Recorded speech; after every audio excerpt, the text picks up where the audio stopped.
Praise lord, హల్లెలూయా. దేవునికి స్తోత్రం. ప్రభు పరిశుద్ధ నామానికి మహిమ కలుగును గాక. క్రీస్తునందు ప్రియులారా, దేవుడు తన మహాకృపను బట్టి మరొక నూతన ఉదయకాలంలో వారాంతపు దినమున వేకునే రీతిగా ప్రభు పాద సముఖంలో ఉండడానికి చక్కటి ధన్యత, అవకాశం మనందరికీ సమృద్ధిగా అనుగ్రహించడం బట్టి ఆయన విలువైన శ్రేష్టమైన పరిశుద్ధ నామమునకు ఘనత, మహిమ, ప్రభావములు సమస్తమును కలుగునుగాక. క్రీస్తునందు ప్రియులు, దైవజనులు, స్నేహితులు, విశ్వాసులు, సహోదరి సహోదరులు, ఈ కార్యక్రమాన్ని వీక్షిస్తున్న ఆత్మీయ జనాంగం అంతటికి మన ప్రియ రక్షకుడైన యేసుక్రీస్తు వారి శ్రేష్టమైన నామంలో ఉదయకాలపు శుభములు మరియు వందనాలు తెలియజేస్తున్నాను. మీరు అంత బాగున్నారు కదా, చాలా సంతోషం. రండి, ఈ దినం కూడా ప్రేమతో మిమ్మల్ని ఆహ్వానిస్తూ ఉంటున్నాను. అనుదిన అభివృద్ధి ఉదయకాలపు ధ్యానాలు అటువంటి ఆధ్యాత్మిక కార్యక్రమంలో నాతో పాటు పాలుబోక్స్లీ వాక్యాన్ని ధ్యానించి దైవాశీర్వాదాలు పొందండి. బైబిల్స్ దగ్గరలోనే అనుకుంటున్నాను నేను. తెరిచి చూడండి, విని పక్షాన్ని చదివే మాట విని గ్రహించి వాక్యతనంలో పాలుబోక్స్లీ కమ్మని మనం చేస్తూ నేటి దిన ధ్యాన వాక్యంగా 1 కొరింథీయులకు రాసిన పత్రిక 14వ అధ్యాయము 5వ వచనాన్ని చదువుతా ఉన్నాను. మీరందరూ భాషలు కోరుచున్నాను. దేవుడు తన పరిశుద్ధ లేఖన మాట మనందరి కొరకు దీవించును గాక. తలలోంచుదాం, కళ్ళు మూసుకుందాం, ప్రార్థన చేద్దాం. మహోన్నతుడ, మీకు వందనాలు.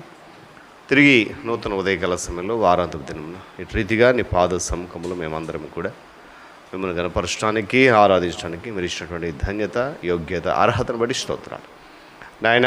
ఇదిగో ఈ ఆధ్యాత్మిక కార్యక్రమం అనేక సత్యాలు నేర్చుకుంటున్నాం. మరింత బలమైన నీ మాటలు నేర్చుకునే జ్ఞానాన్ని సమృద్ధిగా దయచేయండి. మహిమ, ఘనత, ప్రభావములు ఈ ఆధ్యాత్మిక కార్యక్రమం ద్వారా మీరే పొందుకోండి. క్రీస్తు వారి శ్రేష్టమైన నామములో అడుగుతున్నాను తండ్రి, ఆమేన్. మంచిది పిల్లరా, చదువునటువంటి మాటను ఒకసారి కొన్ని నిమిషాలు చాలా క్షుణ్ణంగా జాగ్రత్తగా పరిశీలన చేద్దాం. ఎందుకంటే పౌలు భక్తుడు ఆయన పొందుకున్నటువంటి అనుభవం, ఆయన దేవుని నుండి పొందుకున్నటువంటి బహుమానం, ఏదైతే దేవుని కొరకు ఆయన చేస్తున్నటువంటి పని ఉందో దానిని విశ్వాసులు అనబడిన వారు, కొరింథీ సంఘంలో ఉన్నటువంటి వారికి కూడా పరిచయం చేస్తూ మాట్లాడుతున్నాడు. దానికి ముందు ఉన్నటువంటి అధ్యాయం 13వ అధ్యాయంలో భాషల గురించి మాట్లాడుతూ అనేక రకాల భాషలు మాట్లాడగలుగుతాను నేను, అన్నీ మాట్లాడినా ప్రేమ లేకపోతే నేను వ్యర్థుడు అని చెప్పి 14వ అధ్యాయం వచ్చేసరికి మీరందరూ భాషలతో మాట్లాడాలి, అది నా కోరిక. ఆ భాషలతో మాట్లాడుతూ దేవుని స్తుతించాలని చెప్పేసి పౌలు కొరింథీ సంఘాన్ని కోరుతూ ఉన్నాడు. పిల్లల, భాషలతో అంటే మాట్లాడేవానికి తెలియని క్రొత్త భాషతో మాట్లాడడం అనేది పరిశుద్ధాత్మని వరములలో ఒకటి. అయితే దురదృష్టవశాత్తు ఇది నేటి క్రైస్తవ్యంలో విభేదాలు పుట్టించడానికి కారణమైంది. ఈ అంశం మీద ప్రజలు చాలామంది తీవ్రమైనటువంటి అభిప్రాయాలు కలిగి ఉండటే దీనికి గల కారణం. కొందరికి వరమే సమస్యమునకు సూచన మూలమైతే మరికొందరికి ఏమీ కాదు. ఈ రెండు అర్థాలు తప్పే. పిల్లల, భాషలతో మాట్లాడడం మాత్రమే పరిశుద్ధాత్మ బాప్తిస్మనకు సూచన అని లేఖనాల్లో రూఢి అయిన ఉపదేశం ఎక్కడ కూడా రాయపడలేదు, చెప్పబడలేదు. పౌలు కూడా ఎక్కడ కూడా చెప్పలేదు. వేరొక విధంగా మనం చూస్తే ప్రజలు ఆత్మతో నింపబడినప్పుడు అన్య భాషలతో మాట్లాడినట్లు చాలా ఉదాహరణలు బైబిల్లో ఉన్నాయి.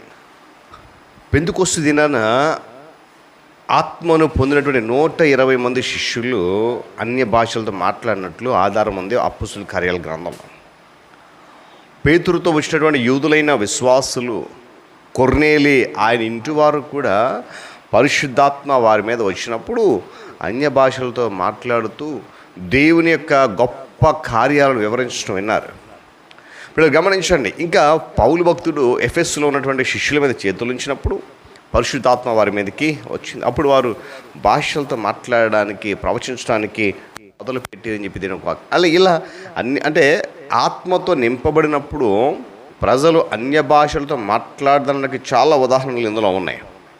అదే కాబట్టి పౌలు తెలియపరిచిన మాట ఏంటంటే, నేను మీ అందరికంటే ఎక్కువ భాషలు మాట్లాడుతున్నాను, అందుకు నేను దేవుని స్తుతిస్తానంటున్నాడు. వీళ్ళు గమనించాలి, సమరయ ప్రాంతంలో సమరయ విశ్వాసులు ఆత్మ పొందినప్పుడు సీమోను అనేటువంటి గారెడివాడు గత దినాన్ని జ్ఞాపకం చేశాను, పరిశుద్ధాత్మ వరాన్ని కొనుక్కోవాలి, ద్రవ్యం ఇస్తాను మీకు అని చెప్పి. అయితే ఆ ఆత్మను పొందినప్పుడు ఈ సీమోను గారెడివాడు దానిని అసాధారణమైన ప్రత్యక్షంగా చూడగలిగి కొనుక్కోవాలనుకున్నాడు. ప్రియులరా, ఇలాంటి ఉదాహరణలు బట్టి ఆత్మను పొందినప్పుడు సాధారణంగా మనుష్యులు అన్య భాషలతో మాట్లాడతారని చెప్పి మనం చూడవచ్చు. అయితే ఈ విషయమై సూటి అయినటువంటి ఉపదేశం లేకపోవటం వల్ల ఒకడు భాషతో మాట్లాడితే తప్ప పరిశుద్ధాత్మ బాప్తిసం పొందలేడు అని మనం ఇప్పుడు కూడా చెప్పలేము.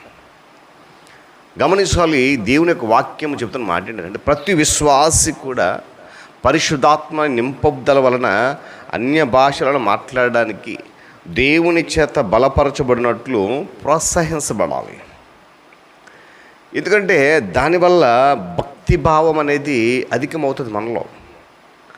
ఆత్మ యొక్క 9 వరాలలో ప్రధానంగా భాషలను అనే వరము దేవునితో ముఖాముఖిగా స్తుతించి ప్రార్థించడానికి ఉపయోగపడుతుంది మనకి. దేవుని స్తోత్రం చెప్పండి గట్టి హల్లెలూయా.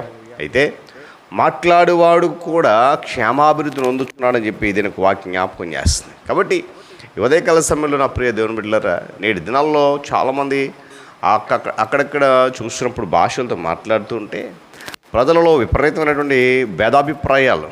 అయితే పౌలు ఖచ్చితంగా మాట చెప్పాడు, మీరు భాషలతో మాట్లాడండి, కానీ ఆ భాషలకు అర్థం తెలిస్తేనే దాన్ని ఉపయోగించండి అని చెప్పి అక్కడ సూటిగా చెప్పాడు. కానీ ఈరోజు చాలామంది ఏదో వల్లించేద్దాంలే ఆనవాయితీగా అనేటువంటి పరిస్థితులు. చాలా జాగ్రత్త ప్రియ దేవుని సంగమ. ఆత్మ నింపుదల వచ్చినప్పుడు మాత్రమే అన్య భాషలతో ప్రజలు మాట్లాడతారు. నేటి దినాల్లో పిల్లలు చాలా తక్కువ సందర్భాల్లో ఆత్మ నింపుదల కనబడుతుంది.